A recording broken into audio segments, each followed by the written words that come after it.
voilà Jean-Charles, on est en route pour le troisième et dernier épisode. On sort du 126. Si d'ailleurs vous voulez en savoir plus, il faut regarder le second épisode. Dis-moi, on a parlé de beaucoup de choses. On a parlé de valeurs familiales, on a parlé évidemment des valeurs de copains, tes boulangeries, pâtisseries et traiteurs. Il y a quelque chose dont tu ne m'as pas parlé encore et qu'on avait évoqué ensemble quand on avait préparé l'émission. C'est la place du blé et toute l'innovation et tous les projets que tu as autour de ça. Est-ce que tu peux m'en dire un peu plus ? Bien sûr. Par contre, là, 10 minutes, ça va être court. Bon, écoute, allez.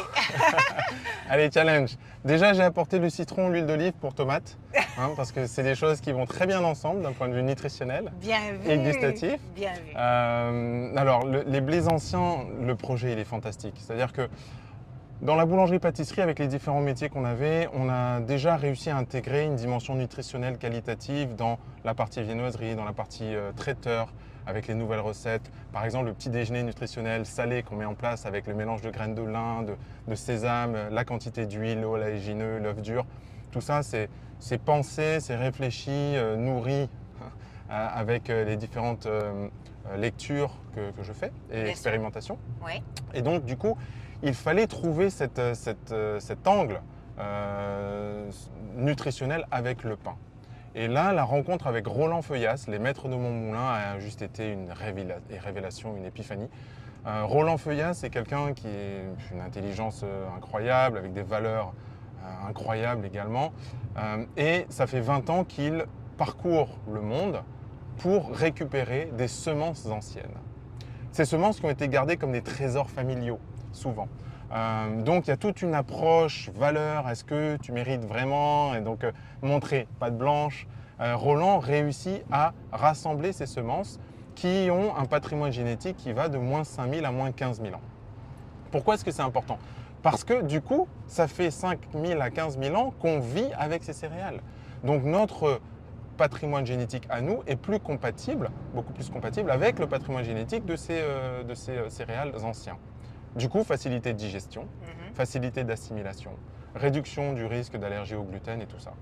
La particularité de ce blé, c'est que du coup, il a des gènes compatibles, mais il est programmé pour absorber un maximum de nutriments dans le sol.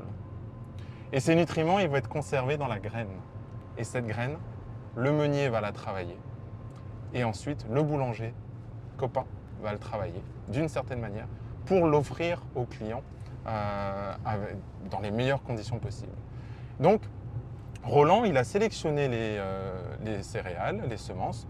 Il a trouvé des agriculteurs qui ont compris que pour que le blé l'épi de blé puisse prendre les nutriments dans le sol, il faut qu'il y en ait. Okay.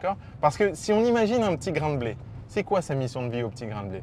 Le petit grain de blé, il dit ouais, moi, quand je serai grand, je serai un bel épi de blé et je veux perpétuer mon espèce. Voilà. Donc il faut des bons gènes, plutôt des gènes d'Arnold Schwarzenegger que quelqu'un qui est malade. Hein, ça, n'est-ce pas? Pour comprendre la blague, il faut regarder le portrait chinois. Arnold Schwarzenegger, est-ce qu'on va lui mettre un peu de calisthénie avec de la force et de la souplesse? Ensuite, il faut qu'il ait il va prendre racine dans le sol et il faut qu'il y ait des nutriments dans le sol. Donc ces agriculteurs qui travaillent avec Roland Feuillasse, ils vont travailler pendant 4 ans la terre avant de pouvoir planter 1 an la semence. Et ensuite on recommence. On travaille la terre, on ramène de la biodiversité, on ramène de la vie et on laisse la nature faire. Donc on associe le sylvopastoralisme avec les arbres, les vers de terre, les brebis qui vont passer d'une certaine manière à un certain moment pour couper ces différentes plantes et avec les petites crottes des brebis, d'accord, qui vont enfoncer dans le sol et toujours apporter plus de nutriments. Donc lorsque on vient planter ces céréales, ces semences anciennes sur cette terre, elle est gorgée de nutriments. Ces blés ont été aussi sélectionnés pour différentes expressions gustatives, de goût, enfin, de texture, et de différentes caractéristiques aussi, comment on va la travailler. Est-ce que ce sera un blé qui va être plutôt dense, enfin qui va donner un pain plutôt dense ou plutôt aéré. Donc là, on a les semences, le travail de l'agriculteur. Ensuite, il y a le travail du meunier, travailler avec Foricher, qui est 7 à 8 générations de meuniers qui ont compris aussi l'intérêt, le projet sociétal, encore une fois, de Roland Feuillasse, qui va travailler, qui va écraser les blés de manière lente, en un seul tour de meule de pierre pour pas décomposer les protéines. Et une fois qu'on a récolté cette farine, comment est-ce que le boulanger va repenser en fait tout son métier et s'adapter, faire ce qu'il faut pour que le vivant puisse s'exprimer. D'où le label Le pain 100% vivant de Roland Feuillasse. Ça veut dire que nous, à Copin, on n'a pas, déjà on travaille au levain, mais on n'a pas un levain. On a un levain par type de semence. Tu vois, t'imagines la complexité, le savoir-faire, le niveau de Absolument. technicité. Et tout donc, ça se passe à La Réunion, on est bien d'accord? tout ça, c'est à La Réunion. C'est-à-dire que alors, je suis allé J'aime à chercher, le souligner. on est parti avec les chefs là en métropole se former. Mhm. Roland Feuillasse, il est à Cucugnan, dans les Pyrénées, un petit village Mhm. perdu dans le fond de la France. C'est une expérience fantastique d'ailleurs. Et on y retourne là Ok.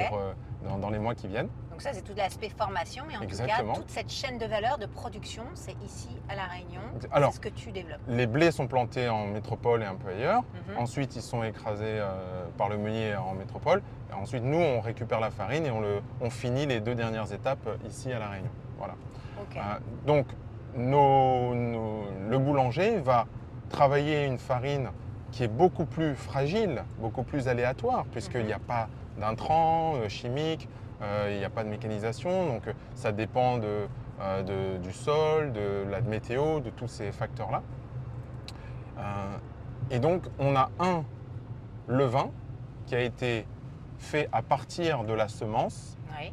dans laquelle on va travailler, on aura le pain final. Donc l'engrain noir, pour moi j'adore cette semence parce que c'est celle qui a la valeur nutritionnelle la plus incroyable, Mhm. qui nous apporte un niveau de satiété, un niveau de vitamines. C'est-à-dire que moi je fais le test, quand je mange 2 ou 3 tranches de ce pain-là, avec les différentes choses que je peux ajouter, je n'ai plus faim. Je n'ai plus faim pendant plusieurs heures. Donc tu es en train de me dire que le pain n'est plus un ennemi parce qu'il a un peu cette image, excuse-moi, un peu cette image-là, dès l'instant qu'on veut perdre un peu de poids, qu'on veut faire attention, on voit le pain comme un ennemi, en tout cas pas comme un allié. Et là, tu me dis que vous le réintégrez au sein de la nutrition comme un allié. Exactement. Parce que le pain a été dénaturé Mhm. lorsque le lien entre le boulanger, le meunier, l'agriculteur et le semencier ont été coupés. De par l'évolution de l'industrie, après la guerre, la Deuxième Guerre mondiale, il a fallu nourrir la population.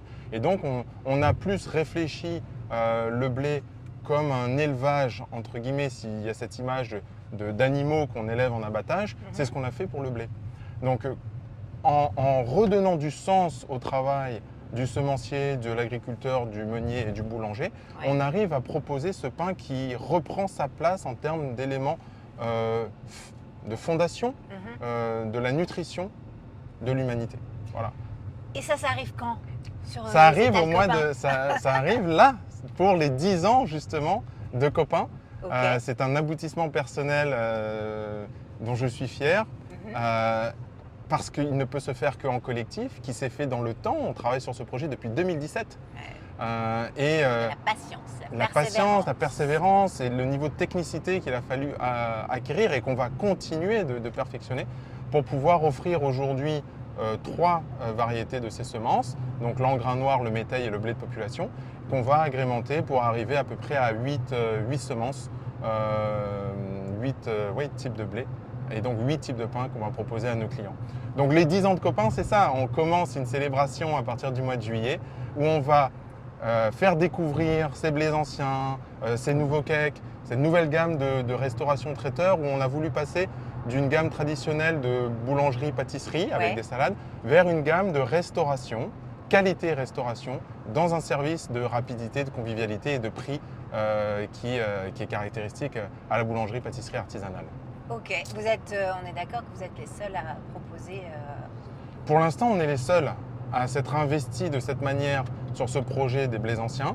J'espère qu'on ne sera pas les seuls justement et l'idée c'est de créer un mouvement, de redonner du sens pour que ces blés ne soient pas le privilège de quelques-uns. Et évidemment, plus on va faire de la demande de cette farine, du coup les agriculteurs auront intérêt à planter ces blés, ces céréales, et on crée un cercle vertueux. Donc il ne faut surtout pas que je sois le seul à le faire. Bien sûr. Définitivement le premier, et ça on en est fiers chez Copin, de cet aboutissement, mais C'est surtout pas les seuls. une démarche à partager, Exactement. comme toujours. Et comme le pain, il se partage, ils seront. On est dans le partage. Symboliquement, on est là-dedans. Écoute, ben voilà, ça a passé très vite. J'aurais évidemment encore tellement de questions et de choses à approfondir parce que c'est vaste. Encore une fois, j'insiste, mais voilà, Copain, c'est pas juste boulangerie, pâtisserie, traiteur. Il y a vraiment énormément de choses à découvrir derrière.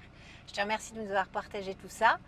Qu'est-ce qu'on peut te souhaiter là, justement? Alors là, il y a les 10 ans qui arrivent, on en a parlé. Qu'est-ce qu'on peut te souhaiter de bien?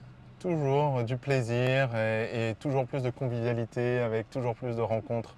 On est vraiment le résultat de toutes ces rencontres au fil de ces 10 dernières années.